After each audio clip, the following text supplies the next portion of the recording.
Da bi pomagali ledvičnim bolnikom z Dolenjske in iz Bele krajine, so pred enim letom ustanovili društvo Nefro. Svoj program so razdelili na več področij.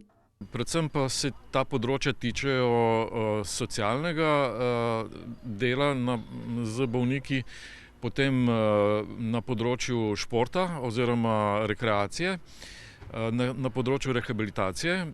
V društvo, ki šteje 72 članov, se vključujejo od bolnikov do medicinskega osebja. Velik poudarek dajejo tudi sodelovanju s sorodniki, saj bolezen spremeni življenje tako bolnika kot njegovih najbližjih. Najprej se spremeni v tem, da si vezan 3-krat na teden ali pa jaz recimo 2-krat na teden odhod na dializo, kjer si potem 4 ure ali pa 5 ur priključen, eni tudi 3 ure. S tem povezano je pa seveda vse ostalo, ne. Moraš paziti na to, kaj poješ, moraš paziti na to, kaj popiješ, moraš paziti na to, da ne zaužiješ preveč kalija, preveč fosfatov. Po ocenah stroke se kar 90% bolnikov ne zaveda kronične bolezni ledvic. Zato je nujno prepoznati težave, ki kažejo, da so ledvice bolne.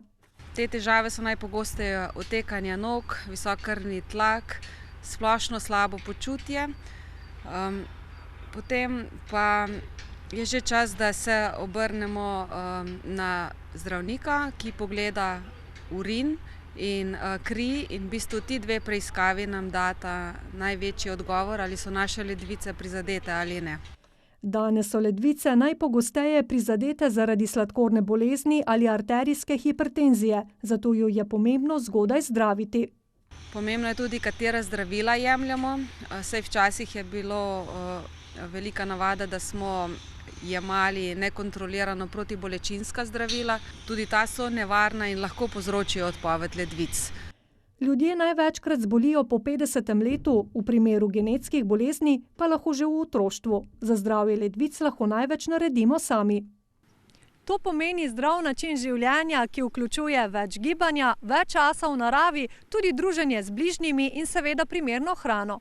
In na vse to opozarjajo tudi slogani letošnjega svetovnega dneva ledvic. Da bi ozaveščali ljudi o zdravju ledvic in pravočasnem odkrivanju težav, bodo jutri v trgovskem središču v Mačkovcu od 10. ure dalje merili krvni pritisk in delili gradivo o preprečevanju bolezni.